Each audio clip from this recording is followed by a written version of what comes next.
যেমন পিকোলেজার, এটা অনেক এক্সপেন্সিভ, আপনারা আনলেন ওনাদের মাধ্যমে আনলেন, এটা একটা ট্রেনিং দরকার, কারণ এটা ট্রেনিং সেশনটা একটু কঠিন।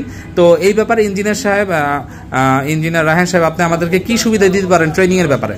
ট্রেনিং এর ব্যাপার হচ্ছে ফিজিক্যালি আমরা আপনাকে মেশিন ইনস্টলেশন করে দেওয়ার পরে ফিজিক্যালি একটা ট্রেনিং আমরা একটা করিয়ে দিব যে মেশিনটা আপনি যাতে প্রপার চালান। ট্রেনিং এর দায়িত্ব আপনাদের বলছেন? ট্রেনিং এর সম্পূর্ণ দায়িত্ব আমাদের, এবং আমাদের কাছ থেকে ট্রেনিং নিয়ে কোনো ডক্টর বা ফিজিশিয়ান বা লেডিস সেন্টারে ওনার কোনো অকারেন্স বা কোনো একটা প্রবলেমে পড়েছে, স্কিন বার্ন করেছে, এরকম কোনো অপশন নাই। কারণ আমাদের ট্রেনিং স্ট্যান্ডার্ড এবং ইন্টারন্যাশনাল গাইডলাইন ফলো করে, আমি যেহেতু বাইরে থেকে বেশ কিছু কান্ট্রি থেকে ট্রেনিং করে এসেছি, তো ইন্টারন্যাশনাল গাইডলাইন ট্রেনিং এর আমাদের একটা আছে যে engineer as a patient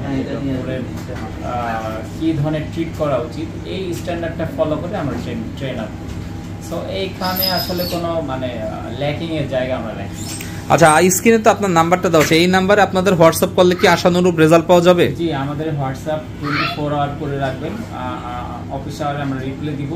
otherwise যখন আমাদের হচ্ছে আপনার প্রয়োজন এমার্জেন্সি আমাদেরকে নক করবেন, কল দিবেন এমার্জেন্সি মোডে আমরা। আচ্ছা, আপনাদের অফিস আওয়ার কয়টা থেকে কয়টা? আমাদের অফিস আওয়ার সকাল 10টা থেকে বিকাল 6টা।